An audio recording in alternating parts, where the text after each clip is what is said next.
Welcome back to my YouTube channel, and today we're going to be talking through all the books I read in January. So we're going to be doing a January reading wrap up, and I'm so excited because I read some really good books in January and I can't wait to share them with you. So let's get going. I read 5 books in total in January. Let me just get my Storygraph stats for you so I can tell you exactly how many pages I read and everything like that. So I've just got my Storygraph up and I'm going to go through it now. So I read 5 books, like I said. It was 1,747 pages, and I listened to audiobooks for 7.15 hours. So made good progress with this. My top moods were funny and emotional, followed by light-hearted, tense, sad, reflective, hopeful, dark. Pace, the majority of my books were medium, but a couple were fast-paced. Page number 300 to 499. That's about my average, kind of. I'm always usually over 300, but not normally like too much over 300, because I don't typically read long books as much because they take longer. Audiobook was less than 8 hours, and genre-wise, contemporary, I read 4 contemporary novels. 3 of them were classed as romance, 1 was thriller, 1 was sport, 1 was classified as memoir, and 1 was a crime. So it kind of breaks them down into that, which is really nice. And the majority of my books were physical, but 1 was an audiobook.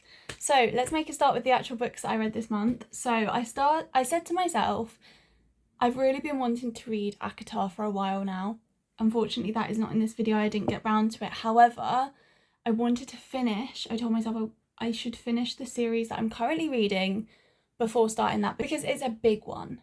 And especially with Throne of Glass as well, which kind of overlaps, and I know I want to read them at least kind of in a similar kind of time. I don't have the Throne of Glass books yet though, but I do have ACOTAR, and yeah, so I told myself I would finish all the series that I'm currently reading. So that started with Powerless by Elsie Silver. So this is the 3rd book in the Chestnut Springs series, and it follows Jasper and Sloane, and it is their kind of romance story, and it was really lovely. I have written some notes down. I haven't written a lot for this one, but basically Jasper helps Sloane get out on her wedding day, and they've both been like kind of in love with each other since childhood, and it's kind of definitely a friends to lovers, runaway bride. I'm trying to think what else, but like those kind of tropes. So if you like that, you would like this. Also, one thing I will say about this series, you don't actually have to read all of them. You could just read 1 if you wanted to just read 1. So if there's one that sounds more like your kind of book, then like you can just read that one. But did really enjoy this one. It wasn't my favourite, but I'd probably give it like 3.5 stars. And that's because the next book, I might also change these ratings by the way, but I'll just put on the screen what I decide to rate them in the end. The next book that I read was the next in the series, and that is Reckless by Elsie Silver. Now this is my favourite book in the whole of the Chestnut Springs series. I can't even, I just can't. I can't put into words. There's so much that I don't know. So it follows Winter and Theo, and I honestly, this was the story I was waiting for the whole time. Like, I wanted Theo's story. And then as soon as Winter kind of came into the books properly and was mentioned a lot more, I was like, I can't wait for her story as well. Lo and behold, it's those 2 together, and it's the best thing in the world. I ate this up. It was absolutely amazing. I had so many quotes from this book that I was like, this is just amazing. I was on the floor, on my knees, just worshipping this book so much. And yeah, I love to see it because I feel like in this book you saw so many of the relationships as well. Like, you saw her mend her relationship with her sister and her dad, and Then you also saw like Rhett, who's her sister's husband. You saw how protective he was over her as well, and how he's like to Theo, don't hurt her, like, you know, I will kill you type thing. And I just, I love it so much. I'm going to read you some of my quotes that I've written down that are like my favourite from this book, because I just have to. So I've written down, Winter just keeps saying like, why are you so nice to me? And every single one of Theo's responses, this man, I can't. And then it also says, she doesn't say this, but it's written, and it says, all of my life, not a single person has prioritised how things might feel for me. And here is this man I barely know prioritising me. I need to go through and tab this book, I think, because I was obsessed. Honestly, could not cope. And Theo says in one of his responses, I could effing bury whoever made you believe you're as unlovable as you seem to think. Can't cope. Why did I just sound like a pterodactyl or something? And his mum says to Winter one day, after she's met her and everything, she says, I just remember he called me the morning after you two first got together. And do you know what he said to me? He said, Mum, I met her. And I said, who? And he said, the woman I'm going to marry one day. He literally met her and decided she was the one and phoned his mum. That was the first thing he did. I can't cope. Yeah, this is my favourite one in the series. I'm absolutely obsessed. And yeah, although one of my huge bugbears about this series, I don't know if it bothers anyone else, every single one of the books ends in a proposal. Every single one. I'm like, I get it, they're supposed to end up happy, but like, does every single one have to end in a proposal? But I'm not complaining because I absolutely love this book, so obsessed. And then, of course, we had to finish a series with Hopeless by Elsie Silver. So this is the final book in the series, and again, obsessed. Let me get my little notes. So this follows Beau and Bailey, and it is an age gap romance, fake fiance, and it just, again, I think this was one of my favourites in the series. Basically, you kind of see, because they're fake dating, obviously how that trope always goes is like they develop their friendship and relationship, and it kind of works because they get to know each other first really well, especially because they're faking it. They have to know each other to a certain level in order to convince family and stuff. So I just ate this up, absolutely loved it. I feel like age gap romance normally bothers me, like I don't normally love it, but I feel like it wasn't mentioned that much in here, especially not as you got on. Like initially it was, but I kind of didn't feel too much about it after we got past the initial stages. I loved kind of seeing how protective Beau was of Bailey, and her family is kind of not the nicest, in a very sugarcoating way of putting it, and he very much protects her from them and everything like that. And he does things that are just so sweet, like he fixes her teddy bear for her, and when he goes to her bar and she's like working late and it's just her in the pub, he will stay until closing with her so that she doesn't have to close by herself and stay the whole time by herself. And I'm just like, that's so sweet, and it's just so nice. Why do women write such good men and get our hopes up? Because I wished these guys existed in real life. I think, again, in this one, I really noticed kind of the relationships between the other characters developing, and how protective like Summer and Willa were of Bailey, even though they'd literally just met her. Like, she had a not most positive reputation around town because of her family, and like Summer offered her a job, and Willa was in the shop and someone kind of disrespected Bailey, and Willa turned around and was like, my sister-in-law. And like, she like fully defended her and put this guy in his place. And I was like, what a legend. Like, I love seeing all of their relationships now, I think, because I knew all the characters so well and I see them develop and I'm like, oh, that's that character that I love, and I love that she's doing that, and I love that he's doing that for her. And yeah,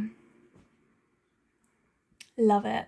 I did really like kind of how this story wraps up and how it ends, and it's a really nice ending to the whole series, I think. Like the family together and at Beau and Bailey's house and all kind of giving their news and things like that, and I absolutely love it. I would really recommend, and yeah, I would say 4 stars for this one. Obsessed. I love the whole series. I honestly can't even describe it to you. It's just so amazing, and yeah, honestly, go read Chestnut Springs if you haven't already. I know there's so many people out there who put it off, but honestly don't. I did, and now I don't regret it at all. They were literally sat on my bookshelf for months, and a year later, after getting the first 3, I've read them all. So go me. It only took us a year, but it's good.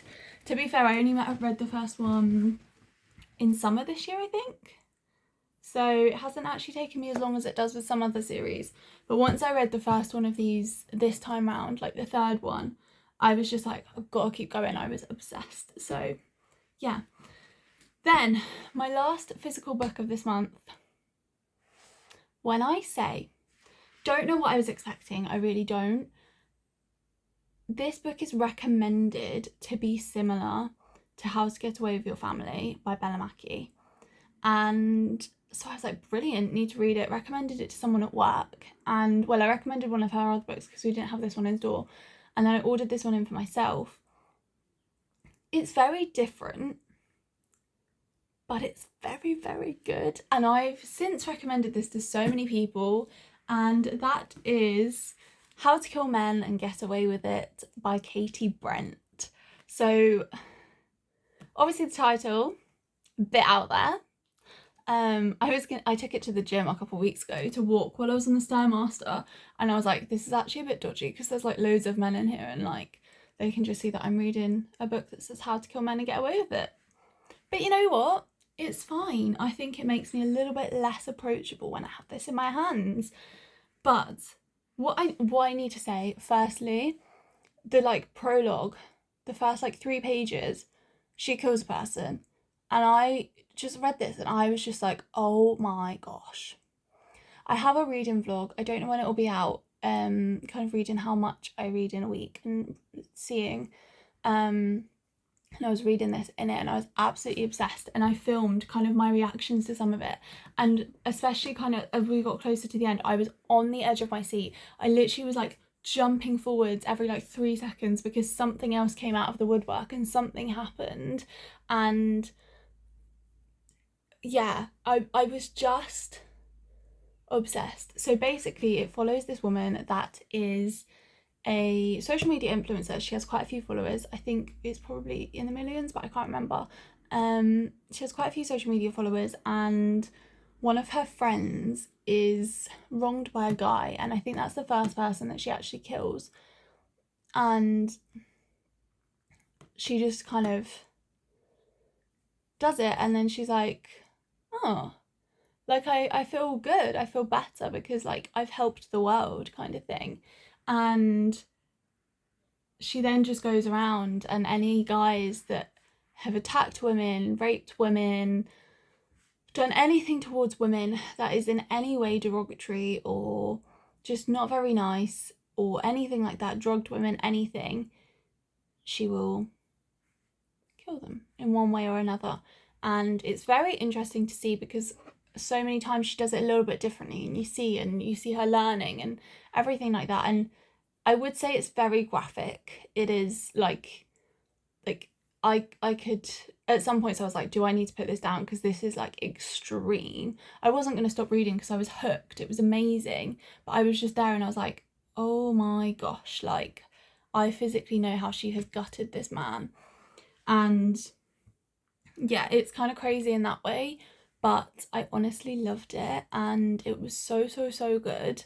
I'm so surprised. The whole way through, I was literally, with my psychology head, I was like, how has she not been caught yet?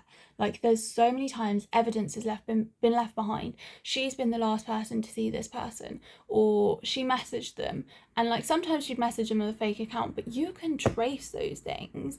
Like, I was genuinely there, and I was like, how has this woman not been found out yet? Like, it's crazy. Absolutely crazy. The ending, where I can't even say it, but like so much happens. If you've read this book, please message me, because I need to talk about it desperately. I'm still on a high from it. I'm still like, oh my god, what did I just read? I've written a few things down that I've kind of got from this book, and the first one is, she says, women are not predators, not in the same way as men, which, like, yeah, completely true. But in this book, she literally is a predator, because she is killing men. Like, I know they've done something wrong, but she is still just going out of her way and killing them. Like, okay. Anyway, moving on.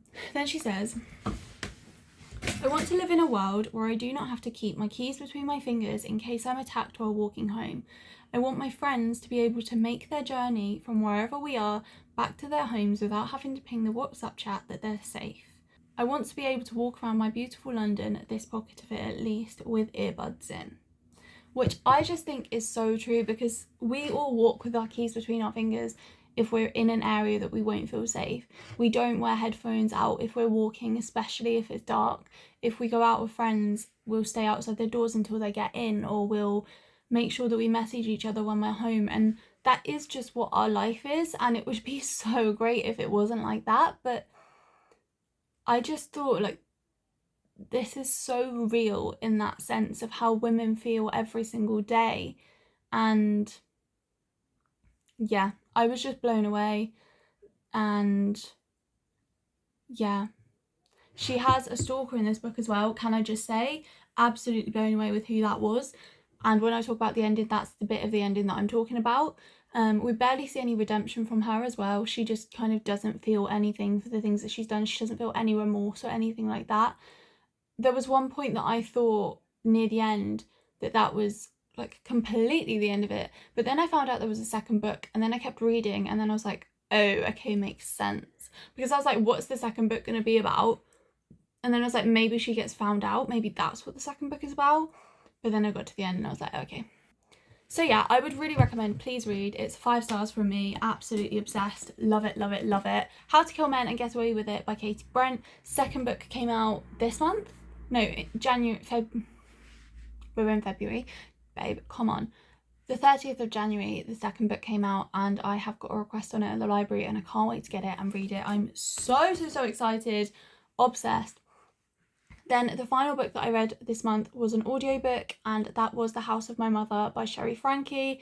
Everyone and their mother knows about this story when it all came out in the news and everything like that, and Sherry's basically taking back the narrative and telling everything from her side for her whole life. And I thought it was very inspirational, like how she did it and what she said and everything like that. And for her, kind of, she didn't name her younger siblings or anything like that, and obviously everyone knows their names, especially if they follow 8 Passengers. I don't know all of their names, but it's still in media articles and stuff like that. But she was very respectful of them, and that it's their story, and she's not speaking on behalf of them, she's just saying what is her story.